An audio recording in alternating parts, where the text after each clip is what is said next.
La Bible Louis II, introduction au livre d'Agée. Agée est le premier prophète à nous connu qui se soit fait entendre depuis le retour des Juifs en Palestine après la captivité de Babylone. Pour comprendre clairement les motifs qui ont déterminé son entrée en scène et ses discours, il faut revenir de 16 ans en arrière. La prise de Babylone en 538 avait fait passer l'empire de l'Asie des mains des Chaldéens dans celle des Perses. Darius le Mède, allié des Perses, n'avait régné que 2 ans et Cyrus lui avait succédé en 536. Après lui était venu son fils Cambyse, qui fit la conquête de l'Égypte. C'est durant cette expédition lointaine que le mage Smerdis réussit à s'emparer du trône. En 522, il ne régna que quelques mois et en 521, Darius, fils d'Istaspe, descendant de la race royale persane, prenait possession de Babylone. C'est sous ce dernier règne qu'apparaissent en Juda les prophètes Agée et Zacharie. L'édit de Cyrus promulgué en l'an 536 au début du règne de ce prince avait octroyé aux Juifs la permission de retourner dans leur patrie. 42 360 d'entre eux, accompagnés de 7 337 esclaves et de 200 membres du corps de musique du temple, se décidèrent à reprendre le chemin de leur foyer, sous la conduite de Zorobabel, fils de Séaltiel, gouverneur civil, et de Josué, fils de Jéhotsadak, grand sacrificateur. Le premier soin des nouveaux colons, dès qu'ils se furent installés dans le pays, fut de rétablir l'autel des holocaustes et de recommencer la construction du temple détruit par Nebuchadnezzar. Le fondement fut posé et consacré par une fête solennelle qui laissait augurer favorablement des dispositions du peuple et de la suite de l'entreprise. Mais les travaux commencés avec tant de zèle furent bientôt interrompus par une circonstance inattendue. Les peuplades d'alentour, en particulier les Samaritains, mélange de juifs dégénérés et de colons étrangers amenés dans l'ancien territoire des 10 tribus pour repeupler la contrée, voulurent avoir part aux travaux du temple et s'adressèrent pour cela à Zorobabel, Esdras 4. Leur but était sans doute d'arriver à conclure une alliance défensive avec les Juifs contre les nations du voisinage, ou peut-être aussi de rétablir l'unité extérieure de Juda et d'Israël et de donner ainsi plus de stabilité à leur nouvelle situation. Il fut répondu à leur demande par un refus. En effet, les admettre à prendre part à l'œuvre commencée, c'était compromettre d'emblée la restauration du vrai culte par l'introduction d'éléments idolâtres et corrompus. La leçon infligée par l'Éternel à son peuple avait porté ses fruits. Juda voulait désormais demeurer à l'écart de ces influences extérieures qui avaient jadis causé sa ruine. Le refus opposé par Zorobabel aux prétentions des nations d'alentour produisit chez ces dernières une profonde irritation. Elles cherchèrent à se venger en intriguant à la cour de Cyrus afin de produire, sinon la révocation formelle de l'édit de 536, du moins l'arrêt des travaux commencés à Jérusalem. Telle fut bien la conséquence des manœuvres employées. L'interruption se prolongea pendant tout le règne de Cyrus et sous les rois qui suivirent jusqu'à la 2e année du roi Darius, fils d'Istaspe. Ce ne fut pourtant qu'en 522 que fut prononcée l'interdiction formelle de continuer les travaux commencés. Du reste, il est à remarquer que cette interdiction ne se rapportait point à la construction du temple spécialement, mais à celle de la ville et des murailles de Jérusalem, ce qui explique comment Agée, en raison de l'édit de Cyrus, qui avait ordonné expressément le rétablissement du temple, put engager sans scrupule ses compatriotes à reprendre ce travail, interrompu en partie par leur propre faute. Un édit de Darius rapporté en Esdras 6.6 et suivant ne tarda pas d'ailleurs à sanctionner la reprise des travaux prêchés par le prophète. Les travaux avaient donc été abandonnés pendant 16 ans, année fâcheuse à bien d'autres égards encore pour le peuple de Dieu. Le pays avait souffert de sécheresse prolongée, le sol avait peu donné à ses habitants, le ciel était resté comme fermé au-dessus de leur tête, et l'on peut conclure d'Agé 1.1 et suivant que le découragement, en pénétrant dans les cœurs, avait entraîné à sa suite l'indifférence pour la restauration du culte et du temple de l'Éternel et la préoccupation égoïste des intérêts matériels. C'est à ce moment-là qu'apparaissent Agé et Zacharie, chargés tous deux de la mission spéciale d'encourager le peuple à reprendre l'œuvre encore peu avancée, de lui inspirer un nouveau zèle et de lui donner l'assurance que les promesses de l'Éternel demeurent les mêmes pour les siens. Leurs discours se suivent dans l'espace d'environ 2 ans et selon l'ordre suivant. Agé 1, prononcé le premier jour du 6e mois de la 2e année de Darius. Agé 2, 1 à 9, prononcé le 21e jour du 7e mois de cette même année. Zacharie 1, versets 1 à 6, prononcé pendant le 8e mois de cette même année. Agé 2, 10 à 23, prononcé le 24e jour du 9e mois de la même année. Zacharie 1, 7 à 6, le 24e jour du 2e mois de la même année. Zacharie 7 et 8, le 4e jour du 9e mois de la 4e année. De caractère essentiellement différent, les deux prophètes poursuivent chacun leur commune mission en nous révélant des dons très particuliers. Le premier, Agé, est avant tout homme d'action. Énergique et pressant, une sainte impatience l'anime. Il a hâte de voir reprendre les travaux trop longtemps interrompus. Plus orateur que poète, il force pour ainsi dire la résolution de ses contemporains par l'effet de sa conviction personnelle, et le résultat désiré ne tarde pas à couronner ses efforts. Chez Zacharie, au contraire, l'élévation de la pensée, la tournure contemplative de l'esprit l'emporte à haut degré sur l'action oratoire. Dans la première partie de son livre, les visions remplacent en une certaine mesure les discours.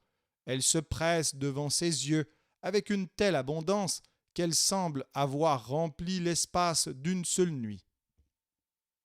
Le nom du prophète Shagaï, qui signifie solennel, de Shag, fête solennelle, n'a été porté par aucun autre personnage de l'Ancien Testament, et l'histoire ne nous a transmis sur lui que de simples indications. Agé le prophète, comparé Esdras 5.1 et 6.14, où Agé et Zacharie sont cités au même titre comme ayant été appelés à relever le courage du peuple et à l'engager à reprendre son œuvre interrompue. Il est permis de croire qu'Agé, revenu avec Zorobabel lors du premier retour des Juifs à Jérusalem, était déjà fort avancé en âge lorsqu'il s'adressa à ses concitoyens au nom de l'Éternel. Le passage Agé 2.3 ferait supposer qu'il avait connu l'ancien temple de Salomon, et ce fait expliquerait l'autorité particulière avec laquelle il s'adresse aux Juifs temporels et spirituels de la nation, et le désir qu'il manifeste de voir le relèvement de ce sanctuaire dont il avait contemplé l'ancienne splendeur.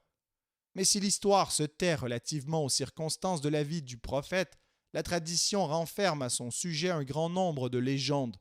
On le fait venir tout jeune de Babylone à Jérusalem, et on imagine de trouver dans son nom une signification prophétique, Méphet. Ce nom lui aurait été donné par ses parents pour indiquer par avance la part qu'il aurait au rétablissement des fêtes juives lors du retour de l'exil.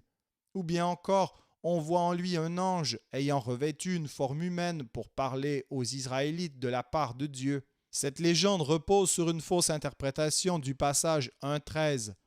D'autres données fabuleuses font de lui un des membres de cette grande synagogue qui, au dire des rabbins, recueillit les divers livres de l'Ancien Testament et en fixa le canon. La reconstruction du temple de Jéhovah, tel est donc le motif essentiel qui inspire les 4 discours dont se compose le livre d'Agé. La nécessité de cette restauration ressortait pour le prophète de la place considérable qu'occupait le sanctuaire dans la vie de la nation élue. C'était, en effet, le signe matériel de l'alliance conclue au Sinaï entre Jéhovah et Israël, le symbole de l'habitation de Dieu au sein de son peuple. Le temple renversé devait ainsi représenter sous une forme visible la rupture de cette alliance, la cessation plus ou moins complète des rapports qui unissaient l'Éternel à la nation tout entière, et la reconstruction du sanctuaire devenait dès lors, aux yeux du prophète, une obligation sacrée entre toutes et qui devait s'imposer à la conscience de ses contemporains. Les 2 chapitres que nous possédons ne sont sans doute qu'un court résumé des paroles prononcées par Agé devant le peuple. Ils se répartissent sur une période d'environ 4 mois et se divisent comme suit. Chapitre 1, versets 1 à 11, premier discours engageant le peuple à reprendre les travaux interrompus. Les versets qui suivent, 12 à 15, racontent la résolution qui fut prise par les chefs de la nation d'obéir aux appels du prophète. Chapitre 2, versets 1 à 9, deuxième discours dans lequel Agé énonce à nouveau les promesses de l'Éternel. Il répond ensuite aux appréhensions du peuple qui craignait sans doute que la demeure qu'il allait bâtir à l'Éternel ne fût inférieure à la première en magnificence, et il lui donne l'assurance que ce second temple surpassera l'ancien en splendeur réelle. Chapitre 2, 10 à 19, troisième discours, occasionné par 2 questions que le prophète adresse aux prêtres. Il en ressort que si le pays a été frappé durant les dernières années, et si les habitants ont eu à souffrir de bien des maux, c'est que Dieu voulait par là châtier leur manque de zèle et leur indifférence pour son service. Chapitre 2, versets 20 à 23, quatrième discours adressé à Zorobabel en sa qualité de descendant de la famille de David. Le prophète rattache à sa personne les espérances messianiques de la nation. Le style et la langue de ce livre ont été parfois jugés assez défavorablement. On a accusé Agé de manquer d'inspiration et de force, mais le fait que ces discours ont pleinement atteint le but que le prophète s'était proposé prouverait suffisamment que cette assertion est gratuite. Agé ne possède pas, il est vrai, l'élan et la richesse d'expression des prophètes plus anciens. Il est plus prosaïque que ces derniers. Il s'adresse à la raison, à la volonté de ses auditeurs plus qu'à leur imagination ou à leurs sentiments, mais il ne manque pourtant point d'images frappantes, de vigueur et d'élévation. Sa langue est, pour l'époque où il écrit, relativement pure de chaldaïsme.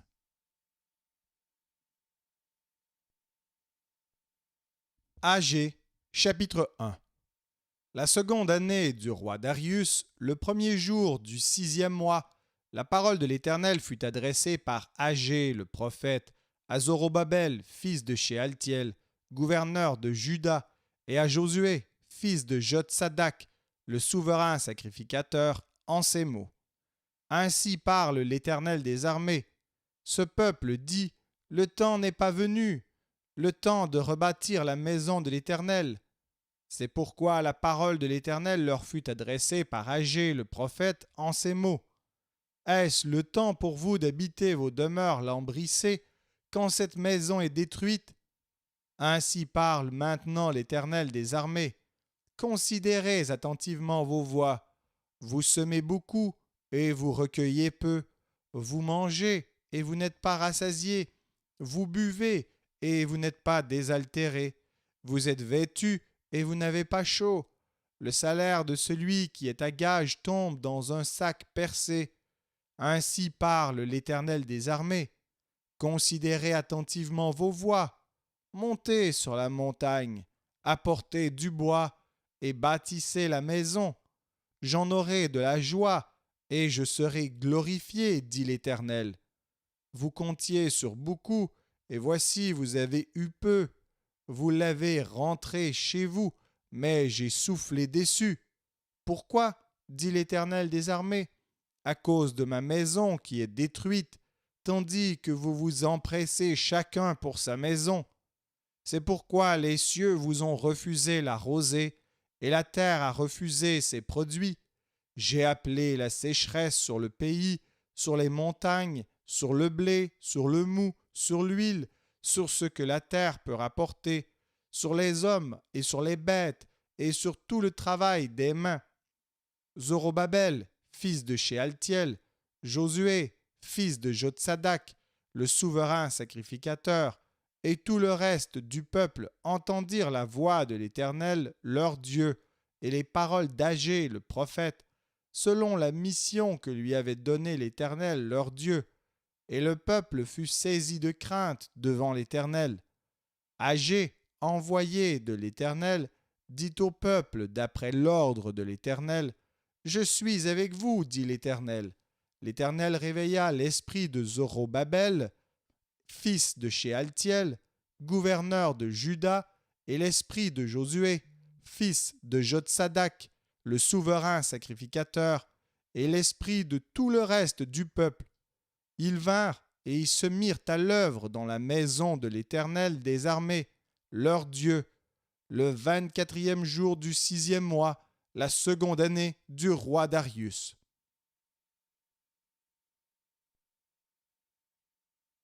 Agé, chapitre 2. Le 21e jour du 7e mois, la parole de l'Éternel se révéla par Agé, le prophète, en ces mots. Parle à Zorobabel, fils de Shealtiel, gouverneur de Juda, à Josué, fils de Jotsadak, le souverain sacrificateur, et au reste du peuple, et dis-leur: Quel est parmi vous le survivant qui ait vu cette maison dans sa gloire première? Et comment la voyez-vous maintenant? Telle qu'elle est, ne paraît-elle pas comme rien à vos yeux? Maintenant, fortifie-toi, Zorobabel, dit l'Éternel. Fortifie-toi, Josué, fils de Jotsadak, souverain sacrificateur. Fortifie-toi, peuple entier du pays, dit l'Éternel. Et travaillez, car je suis avec vous, dit l'Éternel des armées. Je reste fidèle à l'alliance que j'ai faite avec vous quand vous sortîtes de l'Égypte. Et mon esprit est au milieu de vous. Ne craignez pas, car ainsi parle l'Éternel des armées. Encore un peu de temps, et j'ébranlerai les cieux et la terre, la mer et le sec. J'ébranlerai toutes les nations. Les trésors de toutes les nations viendront, et je remplirai de gloire cette maison, dit l'Éternel des armées. L'argent est à moi, et l'or est à moi, dit l'Éternel des armées. La gloire de cette dernière maison sera plus grande que celle de la première, dit l'Éternel des armées. Et c'est dans ce lieu que je donnerai la paix, dit l'Éternel des armées. Le 24e jour du 9e mois, la seconde année de Darius, la parole de l'Éternel se révéla par Agé le prophète en ces mots. Ainsi parle l'Éternel des armées. Propose au sacrificateur cette question sur la loi. Si quelqu'un porte dans le pan de son vêtement de la chair consacrée et qu'il touche avec son vêtement du pain, des mets, du vin, de l'huile ou un aliment quelconque, ces choses seront-elles sanctifiées? Les sacrificateurs répondirent non. Et Agé dit: Si quelqu'un souillé par le contact d'un cadavre touche ces choses, seront-elles souillées? Les sacrificateurs répondirent: Elles seront souillées. Alors Agé, reprenant la parole, dit: Tel est ce peuple, telle est cette nation devant moi, dit l'Éternel. Telles sont toutes les œuvres de leurs mains. Ce qu'ils m'offrent là est souillé. Considérez donc attentivement ce qui s'est passé jusqu'à ce jour, avant qu'on eût mis pierre sur pierre au temple de l'Éternel. Alors, quand on venait à un tas de 20 mesures, il n'y en avait que 10. Quand on venait à la cuve pour puiser 50 mesures, il n'y en avait que 20. Je vous ai frappé par la rouille, et par la nielle, et par la grêle. J'ai frappé tout le travail de vos mains. Malgré cela, vous n'êtes pas revenus à moi, dit l'Éternel. Considérez attentivement ce qui s'est passé jusqu'à ce jour, jusqu'au 24e jour du 9e mois, depuis le jour où le temple de l'Éternel a été fondé. Considérez-le attentivement. Y avait-il encore de la semence dans les greniers? Même la vigne, le figuier, le grenadier et l'olivier n'ont rien apporté. Mais dès ce jour, je répandrai ma bénédiction. La parole de l'Éternel fut adressée pour la seconde fois à Agé, le 24e jour du mois, en ces mots. Parle à Zorobabel, gouverneur de Juda, et dit, j'ébranlerai les cieux et la terre, je renverserai le trône des royaumes, je détruirai la force des royaumes des nations, je renverserai les chars et ceux qui les montent, les chevaux et leurs cavaliers seront abattus l'un par l'épée de l'autre. En ce jour-là, dit l'Éternel des armées, je te prendrai, Zorobabel, fils de Shealtiel, mon serviteur, dit l'Éternel, et je te garderai comme un sceau, car je t'ai choisi, dit l'Éternel des armées. Merci d'avoir écouté cet enregistrement de la Bible. N'hésitez pas à le partager. Vous pouvez également télécharger la version MP3 sur le site Un héros dans le net. Vous avez le lien dans la description. En visitant notre chaîne, vous allez également trouver d'autres versions de la Bible en audio, ainsi que plusieurs ressources pour étudier la parole de Dieu. Toutes ces ressources sont mises à votre disposition gratuitement. N'hésitez pas de nous faire un don si le Seigneur vous le met à cœur en utilisant le lien qui est également dans la description. Merci encore et que Dieu vous bénisse.